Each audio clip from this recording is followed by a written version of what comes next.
Welcome everyone, Medina here from Arise Humanity, and we have a very special video today called SOS to support our Indigenous Australian brothers and sisters with some very special guests and speakers. I'd like to start with an acknowledgement, and I'm just going to put the acknowledgement on the screen. I'd like to acknowledge the traditional custodians of this land. I pay my respects to the elders past, present and emerging, for they hold the memories, traditions and the culture of Aboriginal and Torres Strait Islander people across the nation. I don't like to say the word Aboriginal because ab is a negation, so I just like to say original. And so I just wanted to acknowledge you both to start with. Thank you so much for joining me. Darren Price, you've got some wonderful wisdom to share and experiences. And I also would love to welcome Campbell Purvis from all the Tartaria channels and Spiral Up. Are those channels still able to function successfully on YouTube? Because I know you had some issues with that. Yeah. Little bit shadow banned, but I'm still up here. Okay, sure. Well, I'll put the links below anyway. But it's a huge welcome to you both. Thank you. And we are expecting the amazing David Lurpna soon as well. But he is going to be broadcasting from an amazing camp that he's running. So I just want to share with everyone a letter that was sent to me, which is the reason why I've put this video together. And it is a letter from a lady called Silvana, and it really touched my heart because anyone with eyes to see, ears to hear, and a heart to feel can see the oppression that not only the general population is going through with all the depopulation agenda and everything, but it's extremely magnified for our Indigenous brothers and sisters around the world and also in Australia, of course. And so we see this and we are appalled, collectively appalled by what's been happening. And so it feels extremely important to share this message today, an SOS. And this is Silvana's letter to me. I believe the unity of the planet begins with the Indigenous who will rise worldwide, and I believe it starts here in Australia. I am fighting to help the Indigenous Australians.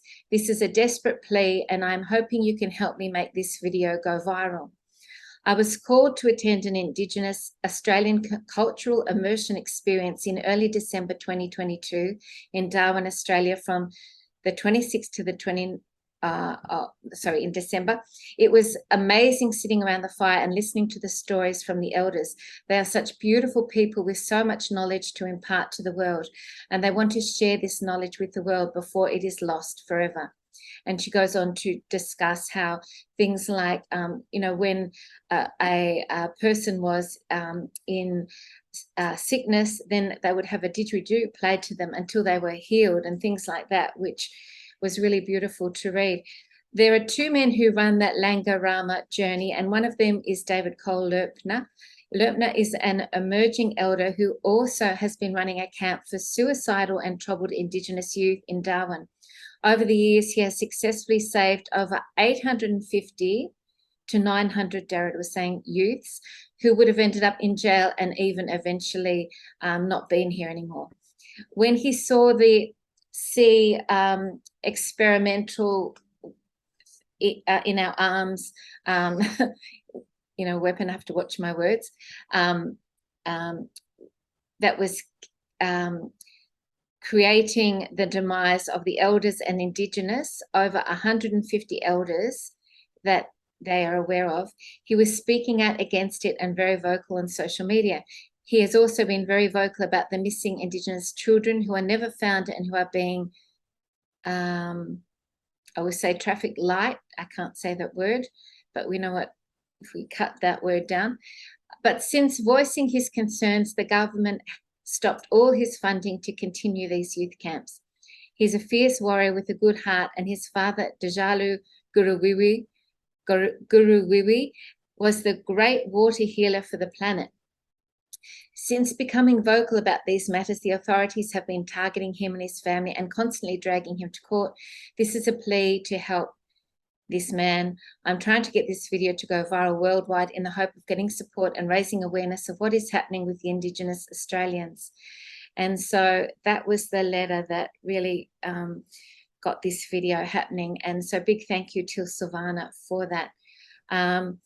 So what would you like to say to that, Cam, when you hear that?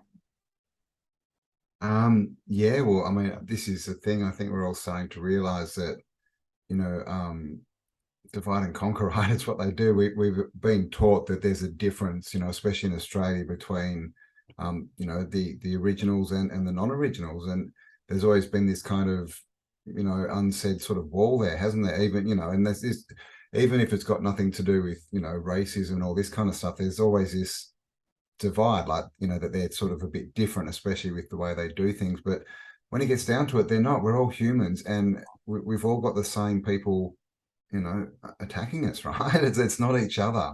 Exactly. It's another entity. And so, yeah, this is the time that we need to definitely come together. And I think that, you know, the originals of all lands are a big part of this puzzle. You know, they have the knowledge of the original laws of the laws of the land. You know, they've kept a lot of their traditions, which we, you know, in the West, you know, have lost, right? We don't have these coming of age things. We don't have wise people. You know, we don't have, you know, I mean, look at our leadership, right?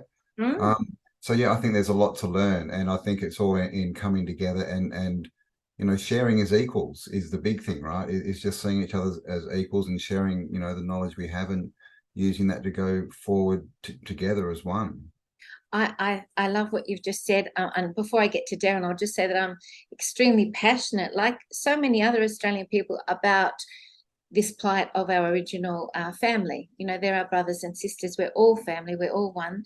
And I do think also their pure DNA lineage is also a factor that they're wanting to, you know, get rid of that, because that is a really important aspect of our spiritual evolution collectively, and that's a big part of it. So Darren, I'd love you to share your thoughts on all this. Yeah, well, I just personally, for me, it's been a bit of a journey to reconnect to my culture and my country. It's probably started in Canberra. When I went up there, I was invited to participate in the Return to Country and Spirit ceremony, which I'd never participated. You know, I've never been religious in any way, shape, or form. So, but I was open. My heart was open for that. So I went into it and I bent down in front of the fire and said what I felt I needed to say. I wanted to reconnect, and from that point on, it's been a bit of a journey of. I don't know, I've been gravitating. I've watched Lurpna for a while. I've watched Tartaria Australia, watched a lot of different things. Dale Holmes, that, you know, has been instrumental, but also watched Lurpna. He wanted to be here today too, but he couldn't. He's elsewhere. I won't say where he is, but he's elsewhere. But he sends his apologies and would have liked to have been here. Yes. So, yeah, to be able to embrace the culture or to feel a need to want to. So I've been, you know, just following into that, watching Lurpna and seeing his so-called truth-speaking activism, whatever you want to call it, but he was telling us what was happening in the Northern Territory. And for me, in Melbourne at the time, I was locked up for 270 days. So I was thirsting for, you know, knowledge, information, what's happening, what's really going on behind the scenes, you know, just trying, like everyone else, to make sense of what was happening. But I think with the what you said with the Indigenous, they hold the key for us to come together, you know, in unity. We've been held in division for so long. They've been cast as so-called villains with land rights and things like that. But if you really break it down, the micro and the macro is in 1770, when so-called British Empire came here, they took over. They claimed the land that they said was, you know, not inhabited, but it was. We all know that. We've got the buildings here to prove it through Tartaria's journey. Mm-hmm. To understand that they walked away, you know, and fought and tried to, you know, they already existed with the Dutch and the Chinese and whoever was here before that, to actually open your mind up and expand that, and then say, well, there's more to this, and then be welcomed into the culture and to be accepted, you know, to be educated, to listen, you know, I'd really like to dedicate whatever's said after here to the people of Nooka in Arnhem Land. Clary Rogers and Jennifer Rogers, who were the elders who first came out to our sitting, and to Juma and Anita Fagio, who are Larrakia people and elders. And Juma is the one who told the story of creation with Stick in the Sand in Alice. So to spend the time that we did with these sovereign tribal people is just a blessing, and it's just opened up so much. So I think that there's two messages that I'd like to get through, and one is that Lurpna is someone that we need to embrace. As if anyone's followed all the other crap, he's our tip of the spear. He's fighting at the front line. He's fighting in the worst area. It's a territory. It's not a state. You know, there's so much happening up there as far as what they're doing to the culture, and they're fighting through it, you know, and they want to embrace the rest of Australia. And, you know, I came back with a sovereign name, a skin name, that was bestowed on me. So, you know, if you embrace it, there's so much there for you, and we have a right to it. You were born on this soil. You were born on this realm. You are connected to this land, regardless of what colour, because your soul doesn't have a colour. They does in the readings, but we can't see it. So we're all the same. That's we're right. all beings. And they hold the key. You know, the stories that they tell. Like, my perception of dream time was when I go to sleep, that part before you go to sleep in the dream. It couldn't be further from the truth when they told me about how they do the dream, and I was just like, oh, I want in. I want a part of learning that, you know. And it all comes back to being connected to that land, to have your feet on that soil, to acknowledge that connection. You know, we're all looking for the crystal city. Well, I landed on a crystal beach. I was walking around like a 7-year-old kid in a toy mart. I was just picking them up and kissing them, smelling them, you know. Beautiful. Lurpna, he has been such a shining light, like a lighthouse, through this whole experience. You know, his energies really stood out. You know, there have been certain people, you know, Graham Hood is another one that comes to mind, people that have just stood out, that have been real way showers for everyone else. And he certainly has been that. And he also, as you say, holds the keys to our Indigenous heritage. So what's the story? He's basically, him and his family are being harassed by the system. Like, what's the basis of it all? Is it all predicated off the legal jurisdiction and how he's trying to stand as sovereign? Yeah. Look, I guess what I saw when I went there, like, I've been following him, like I've been following the whole, you know, sort of the truth movement, so to speak, or the new cage movement in some respects, which I've learned off George. When I went there with an open heart and open mind. I just wanted to connect, and I've been watching Lurpna, and I saw what happened when this actual so-called assault took place, and how he was set upon, and, you know, how it all went down. It was all there for everyone to watch. It was filmed live. Now, Lurpna's been, the background for Lurpna is that he's been running where we went for Langarama is a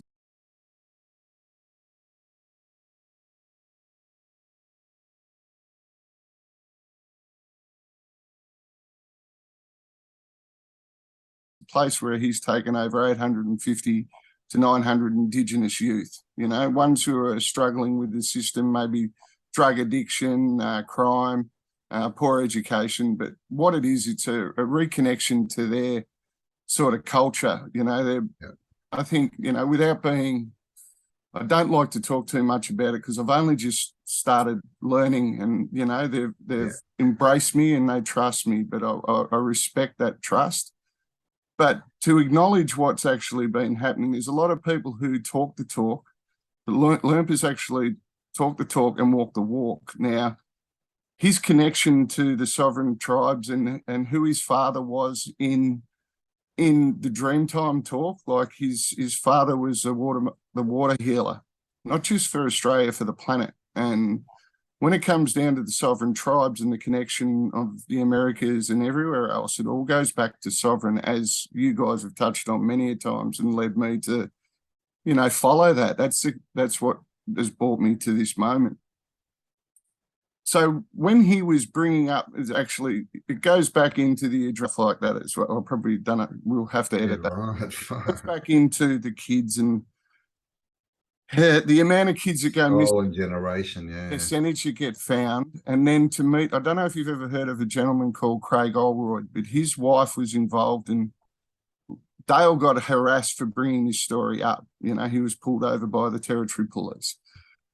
When I was there, the last day, Lurpna was summoned to court while we were in camp, and if he didn't go, they were going to lock him up. So he had to leave camp and go to court. On the last day that we were there after the journey had finished, I stayed an extra 2 or 3 days, and he was in court. So I went with 4 other participants and we were just there to watch, see what happened. Now I've been following Stephen Spears and, you know, gone down the colonial track of looking into when it happened, how it happened, who did what.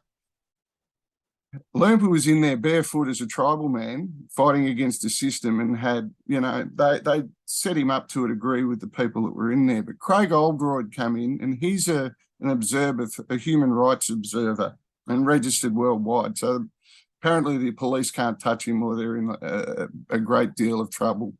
Yeah, right, the system. Yeah, okay. On that day, they actually had a judge who was sitting and presiding over the court case, which the funny thing was, if you looked at the shield that was up above him, it was 2 kangaroos and a couple of koalas, but it just made me think kangaroo court, this is Mickey Mouse.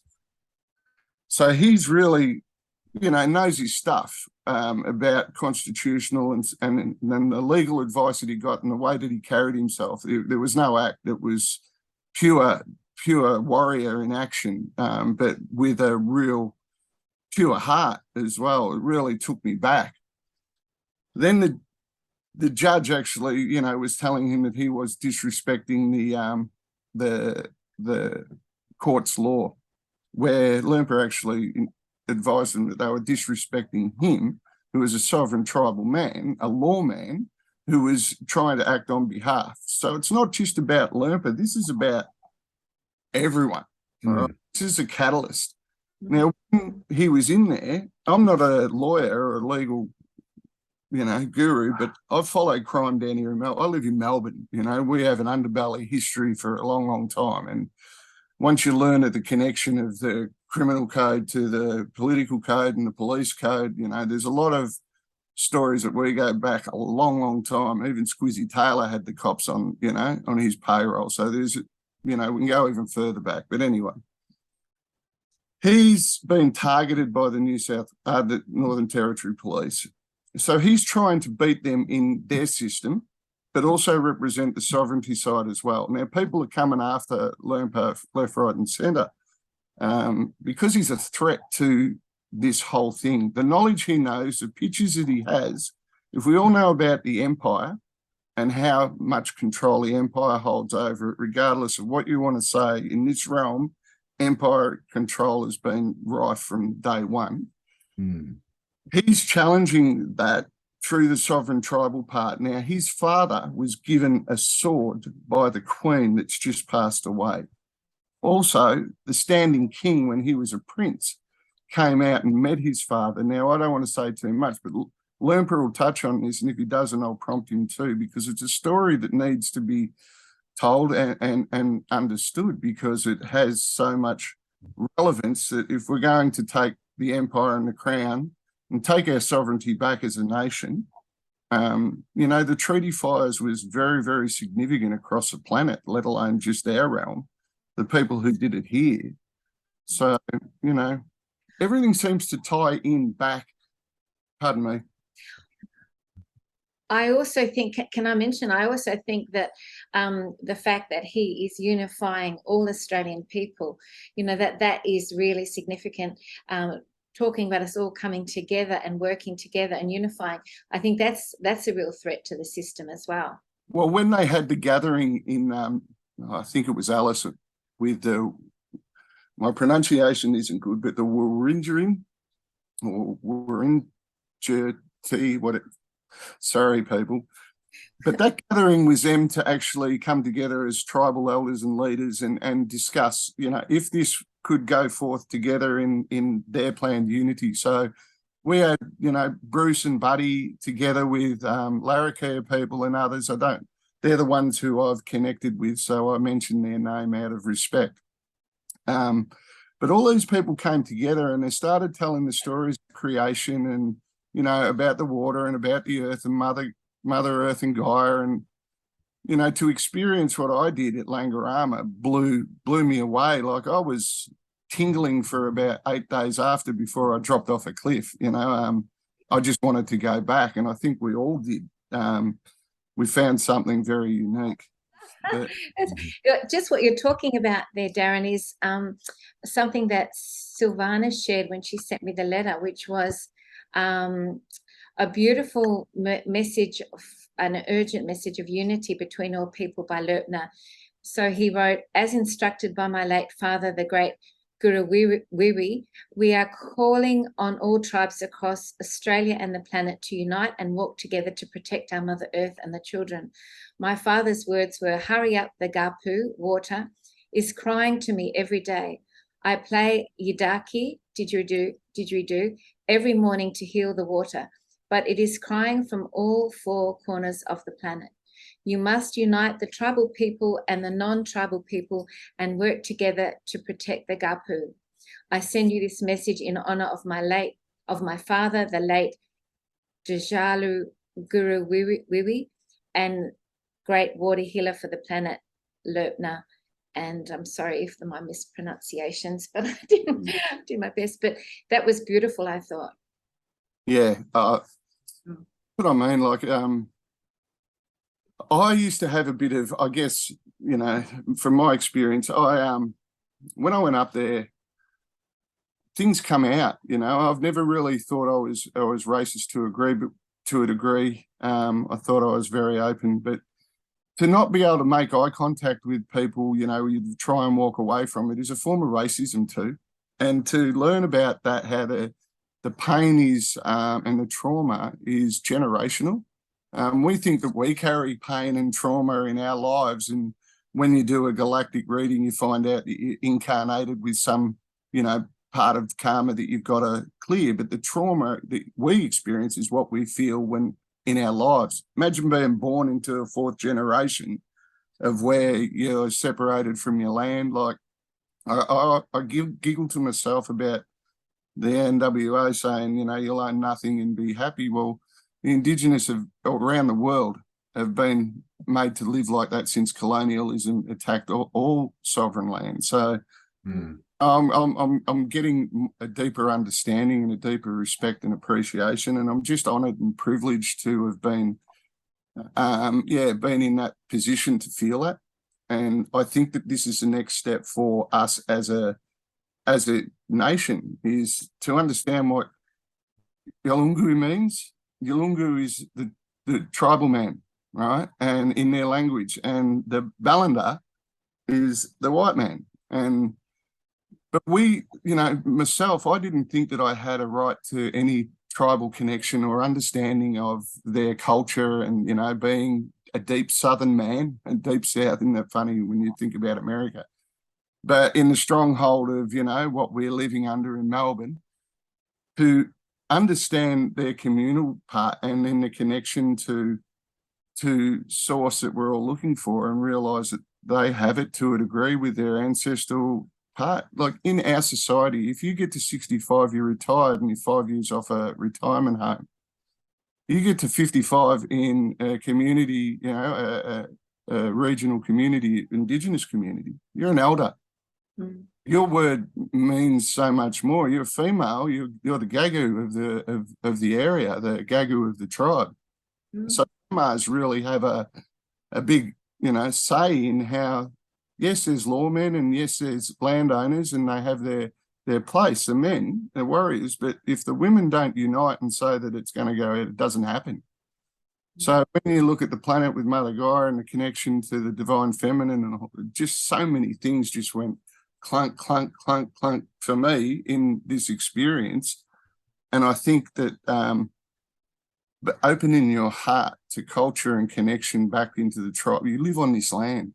You have right, and you're a Ballander, a white man who, you know, and throughout the history before even Captain Cook came here, there's stories of the Dutch who, you know, and the Chinese that lived hand in hand. You know that through Tartaria. That was one thing that I've really held strong from the strong Tartaria Australia episodes was the Indigenous had access to whatever was here before the British invaded the empire, took over and started the mass cleanse. And it wasn't just all the Indigenous. The reason why we still have sovereign tribes in northern Queensland and Northern Territory is the Pommy troops just couldn't survive and couldn't get to them, you know. So that was why these days with inoculations, they came in through Darwin and 45 foreign troops went and forcibly vaccinated.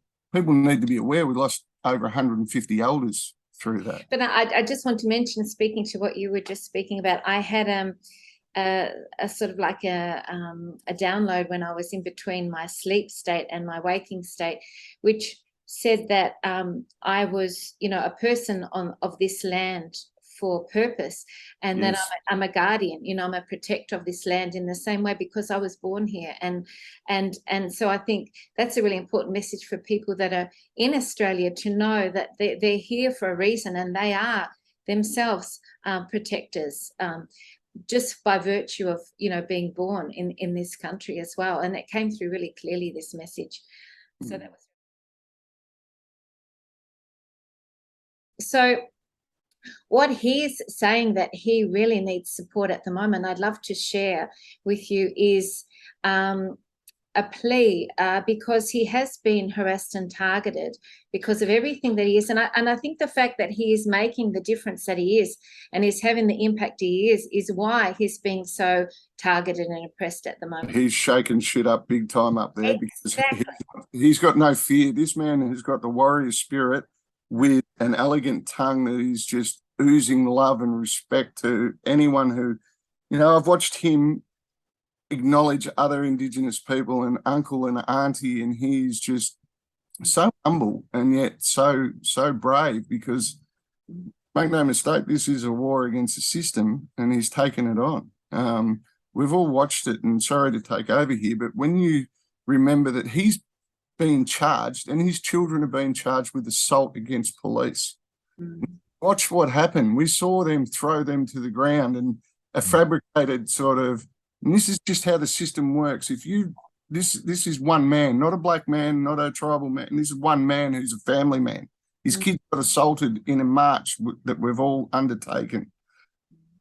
Then they charged his children to try and get him to back off. Then they've charged him. Now he's trying to fight it. When he was in court, he brought up challenges that were of high court wins in both Britain, England, and Australia. And the judge ignored it. Right? He dismissed it out of hand. 2 weeks later, this so-called judge was actually made a member of the bar. So I don't know who he was for the time that he was sitting on this trial.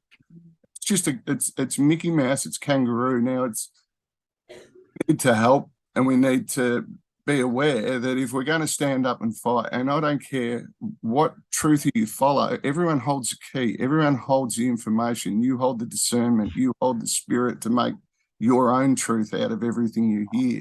So don't be pointing the finger at people who are putting themselves out there to try to help spread a message. And this is what this Australian man has done, this tribal man, but he is a family man, and he's doing this not just for the tribal people, it's for all of us. All of us, yeah. I'm with him. I've hugged him. I know if I'm in energy fields that I don't want to be near, and I just wanted to be piggybacked by him all around the place. So the guy is a big teddy bear. He made pancakes with our youngest member on the trip. He can't stop giving, and we need to sort of give some support, give some love. Absolutely. When someone gives so much, you know, we need to stand up and give back when he requires support and he needs our support. So we've got to do back for him what he's been doing the whole time for us. And the courage that he's shown has been incredible. So if I can just share with you, I don't want to put it in the information below because of all the censorship that's happening, but I'm just going to read it out. Please support Lurpna. And this was his words. I'm asking for the very first time for personal support and donations to help me defend my entire family from false charges based on police fraud, corruption, and brutality, and for me to defend myself and my family. I've never asked for 1 cent for me personally, but now I am. I stood up for my community, this nation, and humanity, and now I'm asking you to help stand up for me, my family. I thank you in advance, and together we will win. And that was from Lurpna.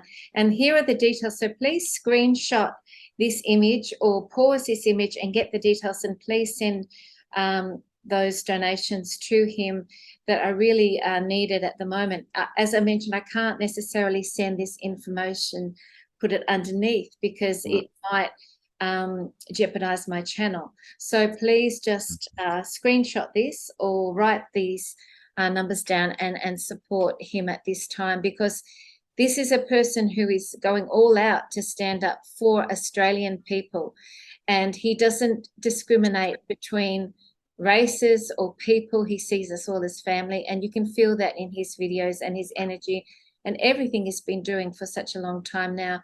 All his support for the Indigenous youth and everything is incredible. So I'm just leaving that up there for a minute for people to get the details, and please support, you know, this cause. It's so important at the moment. Yes, yeah. If you can at all, definitely help. You know, we all waste so much money, right? People all go and spend $6 on a coffee, or, you know, money here and there, and that's money that could really help. You know, it doesn't, you know, it doesn't have to be $100. That's, you know, right. A couple of dollars, $5, $10. You know, when a lot of people are all putting in that'll make a massive difference. And of course, this is someone who's out there doing the work, right? And, you know, he still needs to live. He's still got a family. He still needs to eat and have a house, and no doubt has a few legal expenses as well. So, you know, the thing is, if we can sort of get that off his mind, then he can continue to do his work, which is, like we said, it's for all of us. You know, this is kind of, you know, we're seeing, right? We all know through the history that we've been looking at that, you know, how do we say this? Another sort of force has come in and imposed their law and their will on us, but that's not our law. We know this, right? And so all we're really doing, or not me, all these, you know, fighters are doing is trying to rebalance everything, get it back to the way it should be. It's not really even trying to change anything, is it? It's just trying to, you know, recapitulate, I guess, get it back to the balance of what it should be, and get rid of the real virus. As some people have said to me, I've tried to, and people are worried about their existence and how they're existing right now. I said, they're not telling you to go and live in the desert. They're not telling you to go and live. They just want to maintain their lifestyle and maintain yours. But you can't have it under the same system that is in now. You can't have it under a totalitarian control. Their community system of structure of community and how they solve problems and how they go forward is thousands of years old. Now, we've got Indigenous maps that you can layer over Australia, and it goes back to community. And if you want, you can sort of mirror that with municipality. Yeah, councils we know they're a fragmentation, but those buildings, once we fill them full of love, light, and energy, we can change that and say, well, hang on, it's not representing the council, it's representing the community. We bring back elders, and, you know, we still have our houses, we can still live, have our rubbish collected, but it'd be a lot more cleaner and a lot more because people would be taking ownership of everything. We're coming awake a little bit more. We're not looking to be serviced. We're looking to give service and be part of, you know, building those communities and that mentality. And that's where I learned something of, you know, go back. Who I am, I'm Darren. I'm here to make a difference in this world. I love people, humans. Doesn't matter. I always, whenever I connect, if someone smiles at me, that's it. You know, you had me before you even said hello. You've got this essence. Lurpa's that kind of guy too. And what he showed us and what the rest of the elders showed us was that we can be so much more if we just open ourselves up to learn a little bit more. You know, it's not about gods or, you know, religion or anything. It's about your connection to self and spirit. And well, what I feel is happening as well is that there's people are reconnecting to what is truly important. You know, they're understanding that the simplicity of life is the important thing, the reconnection to the land, you know, all those things that make life really complex and difficult, they're going by the wayside because we're just sort of defining what is really the priority, what is really important. And I think it does come back to that simplicity and that connection that the Indigenous, you know, ancestors had so beautifully. And that's what we're missing, you know, and that is all about the connection to our heart and our soul and the essence of who we truly are as a being. And that, I think people are getting that, you know. Yeah. Well, for me, I'm just saying from my perspective in my journey where I've come from, it's just been like a bolt from the blue. It's been beautiful. That story about the didgeridoo and how because that came into, you know, learning about the frequencies and the sound and the 428 energy and what the planet, you know, resonates at and why grounding's so important. Then when you hear that they, you know, had someone was that sick that 4 of them played didgeridoos over different parts of the body, and one would stop and the 3 would keep going and another one would stop, but it was to change the frequency level. And when they're telling you this story, I don't know about anyone else, but my mouth just kept going because I was just it was like I was learning something that I'd already learned, but understanding of how they've known about this information, they've known about the so-called hidden, you know, esoteric field or whatever. I'm just throwing it out there, but the herbal, you know, knowledge or lore of what plants were used for what things, you know, that basically gets rid of not the just whole pharmaceutical industry, because, you know, they can do it in a way that is much more effective, and that's why it's such a threat as well. Part of our programming is medicine, that word medicine, that medicine. Yeah. Incorporated that, but we know about the plant medicine. But when you get to somewhere and they tell you that where you're standing is the medicine, and that's all of a sudden you just go, oh, that's a totally different. For me, that was just like, oh, fantastic. Then my connection, you know, of energy, connecting to it. I think 4 or 5 people actually cut themselves there because of the beach with the sharpness of some of the rocks. Nothing, not major, just, you know, I cut my big toe. But when I said something to Juma goes, ancestors wanted to keep a bit of you here. And you know, we wouldn't think of that anywhere else. You did think, oh, bloody hell, I stood on something sharp. But with your DNA. Anastasia in Russia, she talks about that. She says everything that happens to us, like if an insect bites us or whatever, it's all divine, universal perfection. You know, they're trying to stimulate something in your body or something like that. It ties in with her, with how she views the world and how it's all one quantum field that's all connected in divine wisdom. Because I guess the other thing is the Langarama journey, the experience that I was able to go on, there was 23 participants. If you go to Bali, you're going to pay excess of $3,000, you know, with your spending money just for 10 days. You go up there, you fly up, it costs you $1,000 to fly and stay, and $1,000 to a foundation, which is tax deductible, which is going into the communities. But I can't believe that we get this opportunity. You know, if you've followed yourself to Epic, or you followed yourself to Makadar, or you followed yourself through something where you want to reconnect, here's your chance. You know, the one that I went on is an introduction where you get introduced to country and to community. Was that the one there? Yes. There's one that's happening right now. Yep. Amos there, or someone from the sporting fields there with his family, which is beautiful. Every journey is different. Everything sort of evolves a little bit more because, you know, they're embracing us, and it relates on the success of people wanting to reconnect and do it. But after this, in mid-year, there's one where we actually go 800 kilometres into Arnhem Land, where we have to travel through different communities. So we need some permits. And the first journey is your actual, I guess, initiation into, you know, if you're really ready to participate and go there, because there's some places, like where we're going is so much more sacred. And I shouldn't say that than Darwin, because Larrakia is very sacred, but it's remote. And there's certain areas, like they have areas that are burial areas, but it's not like a cemetery like we'd have in suburbia. And there's a certain distance that you can't walk or go in.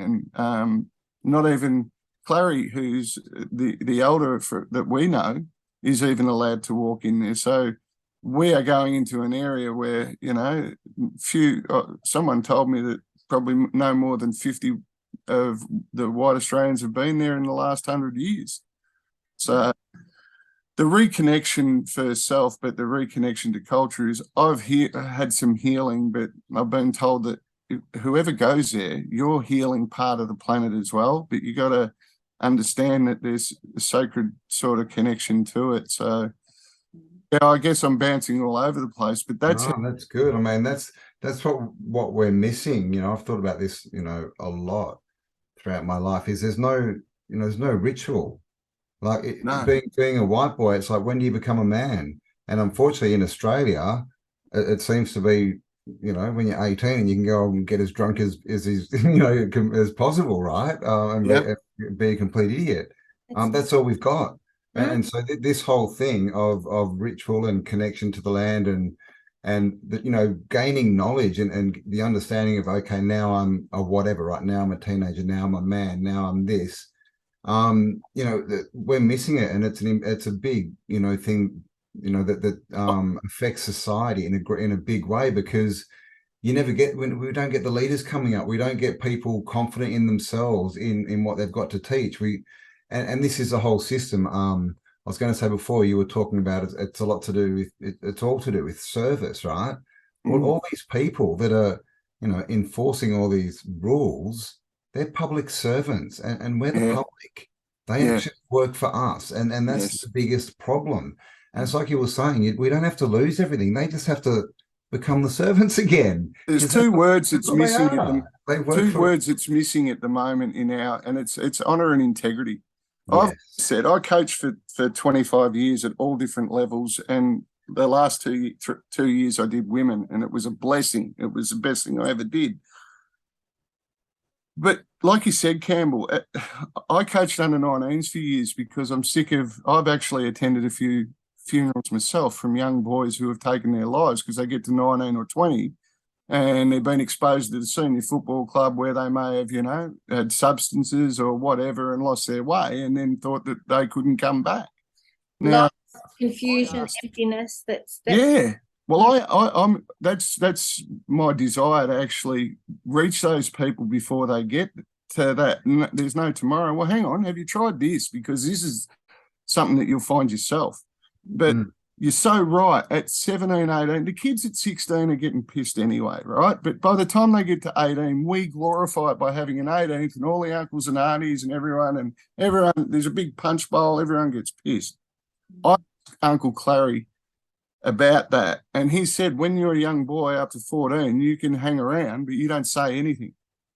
After 14, you can start being involved in some family issues and you can have a voice, but you don't step over the line. You know, but if you're born into that you're going to be a lawman because that's the section that or the person that you are in your family, you'll be educated by the one that already is at that stage from 14 onwards. By the time you get to 18, then you have ceremony where you will go somewhere. Now, you could be, in the old days, you'd go for 3 months out into the wilderness and you'd have to find your own water, build your own fire, kill your own food and eat your own food. And then you would get cut in some tribal forms. Now, this is with the utmost respect to my tribal brothers and sisters, uncles and aunties, but I'm just trying to show that their culture, is a rite of passage and the way that it goes through. So you get educated. If you're a female girl, doesn't mean that you're, not that important. You're going to be the gagu eventually. Once you get married and you have children, the gagu means that you're the head of the family. Nothing happens. If the lawman goes out and does something that the gagu doesn't agree with, she can change it in an instant. Does that come with age and experience? Yes, it does. Yes. Yes. Yeah. Yes. And that's how they do. There are other cultures like that, Japanese, for example, where they Yes. revere their elderly. And, that's so missing from our Western culture. They just get put in nursing homes, tucked away, and then they don't see anyone. And all their knowledge and experience of their whole lifetime is lost. But why is that? Why is that? Yeah. Because we're being controlled by an entity that wants to keep us dumbed down. Who gets smart? The elderly as they get older, because they're being boned so many times by the system and what have you, that when they speak out, oh no, you're insane. You need to go into a home, or we'll give you some medicine that'll actually shut you up. And that's another part that's missing, isn't it? That's the wisdom, because grandparents, used to be and still in traditional situations are a great source of the knowledge for the grandchildren. Exactly. They are one of the biggest teachers. Yes. Yes. And often they get on so well with the grandchildren and the grandparents. There's it skips a generation. Sometimes kids don't get on that well with their parents, but they actually often find they have incredible bonds with their grandparents. It's a different relationship, because there's no, they don't have to be the hard parent, right? They can just be the soft pillow kind of the whole time, and their best friend, and that's needed. Kids clearly need something like that. I mean, look at what's balance in the society. Yes. Who have they got to turn to? I mean, they end up bloody turning TikTok on, and And that's why bringing them into suburbia in Darwin and taking them away from the regional or the cultural, and let's face it, we haven't invested in the regional that much to give them, a chance to operate. Like when I go to Nooka, I asked someone who said, you're gonna get blown away of what we provide for them. Everyone gets shown on a current affair that they burn a house down, or they did this or they did that. Hang on a minute, let's not be that blinded by the MK Ultra programming. Exactly. I've got a bit of a scoop to share with you. It sort of indicates, the sort of corruption and tyranny behind the whole system that we're up against. But it came from a high-level intel source that I had, and I just sort of thought it was interesting in this conversation, because it talks to the what's happening underneath that we don't see. So this is the information I received. There's a question mark over whether Jacinta A, I won't say her name, the ex-New Zealand Prime Minister, resigned because the Ratana family have been in charge apparently in New Zealand.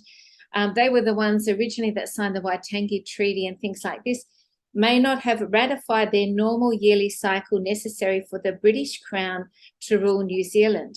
And people are speculating whether this coincidental date signified her jumping ship right at that time, because this happened literally a day before she left that office.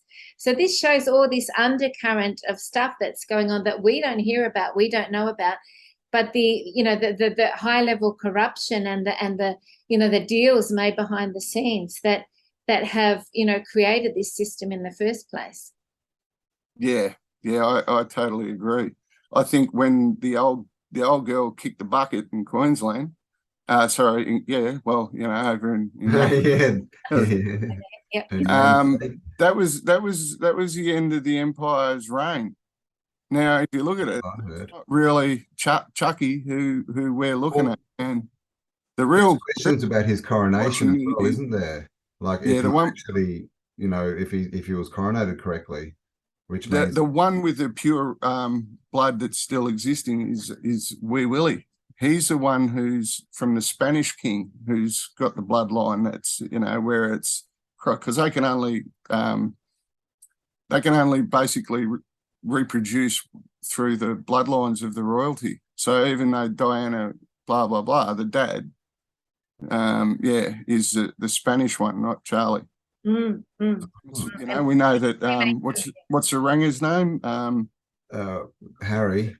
Well, who does he look like? He looks like that other the major. it's intertwined and ancestral, but no, I don't care anymore. I'm so beyond that because I can see that when he came here, he bowed down to Lumpa's his father. Mm. That's all been taken off YouTube and stuff, but he's got the photos and he's got the words for it. You know, the significance that the tribal sovereigns play across the planet is what's going to bring us all together and through to the next stage that, you know, everyone's talking ascension or, you know, leveling up or whatever, a new world, we're going to smash into another planet and become one. No, I say everyone's looking for someone to come and save it. We are We're already here. We are the white hats. We're just getting leveled up with our, Yes. Yeah, you know. totally agree. Yeah, Okay. I mean, it's all good and fine to wait to believe in a savior, but you know what happens if they don't turn up? Exactly. So I feel a manipulation of everyone going to Canberra again. You know, trying to get that. We did that. We went there. We healed. You know, we healed that. We showed who we are, but we had to go back to our areas to heal that and to connect. Once it all ignites, if we're all where we're supposed to be, and we will be, because the universe will make sure of that. When that switch comes or that flash or whatever, that's when we ignite and we ignite into that next dimension. I don't know where that came from. I'm sorry. Flash of inspiration. Tuning in upstairs. It's we were hoping that Lurpna could join us, but he is actually at this camp at the moment, so it's perfectly understandable that he's got his hands full and wasn't able to be here. But you know, we send a message out of love and support to him at this time, and really hope that in some way this video can help support everything that he's doing and his family and himself. So please spread this video. Love to make it go viral, and please support the cause if you can with a donation, however much, as Campbell said.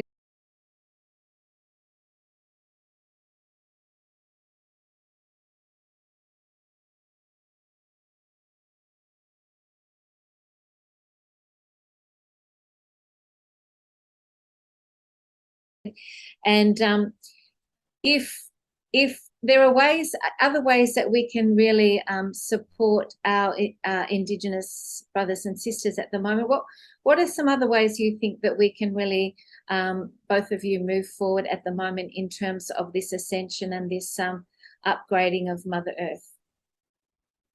Yeah, I'll go first because Darren's probably got a much better answer than me.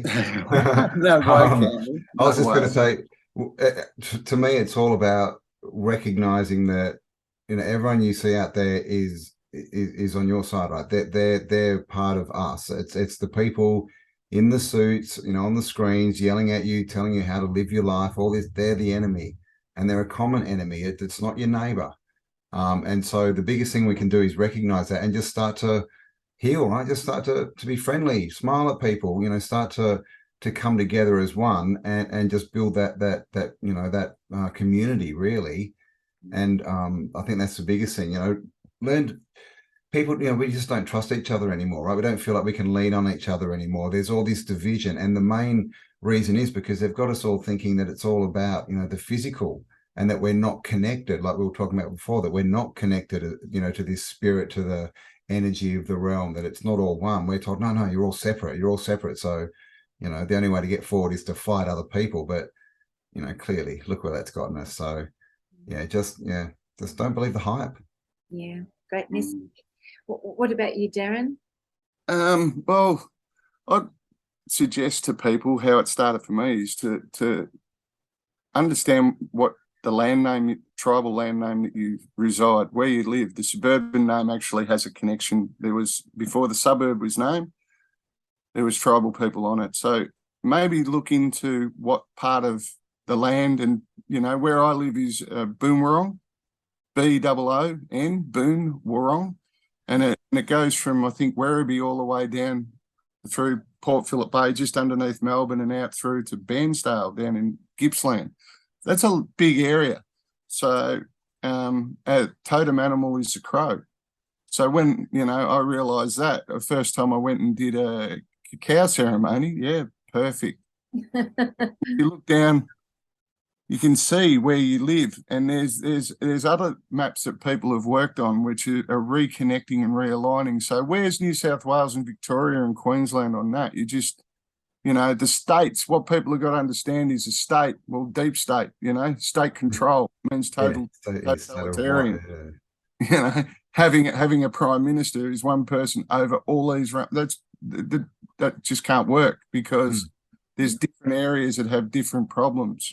Different areas need different times of burning, the back burning, and to learn about the cold burning and why they do it is because it burns underneath the level of the trees, but high enough to actually activate the seeds that have got a really tough exterior but need to be heated up. If they burn through the canopies, it burns the seed out and it can't regenerate. So they know more about the land, and we just, need to understand it. But there's some of their values that we can take as far as, the only way that you can sort of reconnect is want to. And if you want to, you'll find. As I've come down here, I want to connect with some Indigenous in the south in Melbourne. I've now cleared my mind that there is controlled opposition and there's, sovereign people. I'll discern that, but I'm a light-loving being. I just want to meet everyone. And now I have the words to actually introduce myself and ask, are you from around here? Not what tribe are you from, or, what's your connection? Then you will start up a yarn. And a yarn is just a conversation where you share energy, experiences, and knowledge. And what could be more beautiful than understanding some of that, with the fabricated language that we've got, to learn what a yarn is. Goodbye in Nooka, it's, well, if you need to go to the toilet for a number 2, I'm going for a gunner.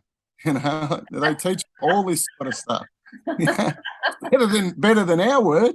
Yeah, well, it is. Yeah, exactly. Right. In tribute to all the people in Nooka, my sister Jennifer Rogers, we took a video of her throwing a handline into the water, and one of the girls put it up on TikTok. We had 1.5 million views before we'd left the coastline. People are interested. They want to reconnect. You only have to reach out. And when they got their hand out waiting for you to reach out, you just got to grab on. And another example of, language that's been, basically corrupted is freedom. So free, and then dom is domination. So it's freedom. When you say freedom, you're actually limiting and restricting what freedom is, because it's got dom on the end of it. It's fascinating, what they've done with our language. I'd love to share, just before you go, because I know. Sorry, I don't mean to interrupt, but with Lurpna hasn't brought this up. We've pushed this, right? This is something that I've really put my energy behind. Silvana, Andrea, Susanna, everyone who is on there, we've been blessed and given something. This money doesn't go directly to Lurpna. There's a guy in Adelaide who's controlling all of this and who's very so it's going to be by the book. It's only for his legal fees. Lurpna said, I don't want the money for my personal, I just want it for the legal fees, because this system is going to take him right through the chain, and he needs QCs and barristers, and we have to get some people who can fight them at their own game, which we are, because it's already crumbling. And it'll prove to everyone else who's got court cases around there just how evil these people are. Money that is raised, anything will go to community.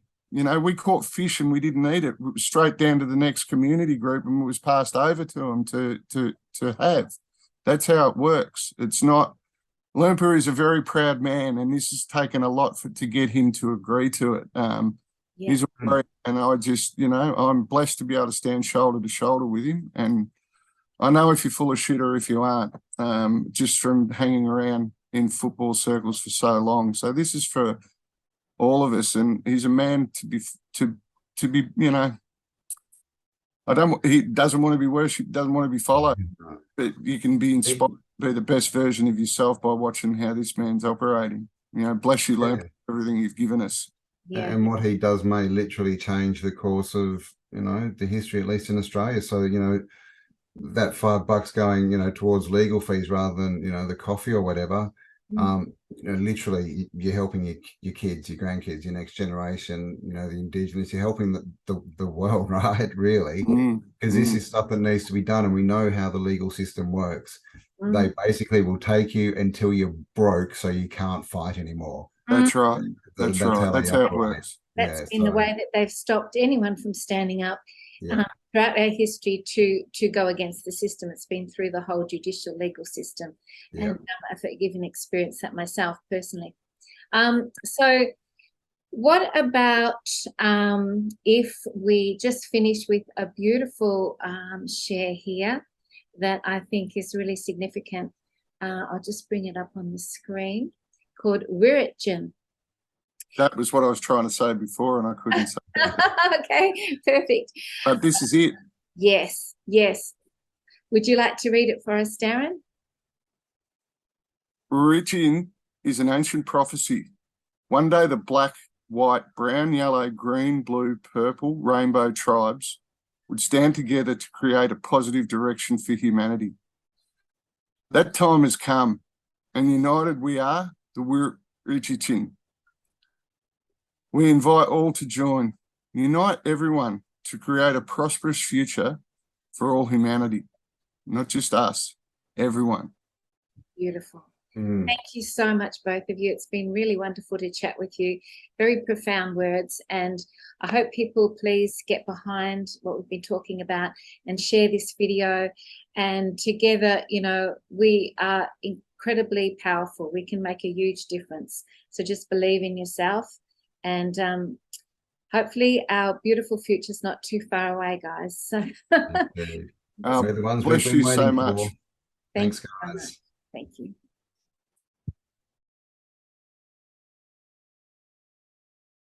I'd really like to dedicate whatever's said after here to the people of Nooka in Arnhem Land.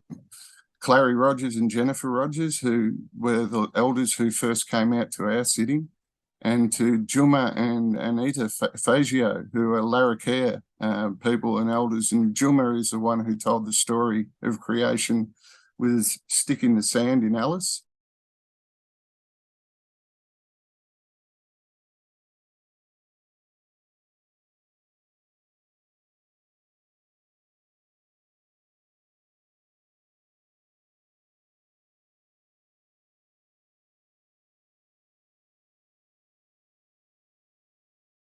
Normally, in my past, if I went somewhere where there was 20 people, I'd get along with two. But on this one, it was kind of very similar to Epic, but different.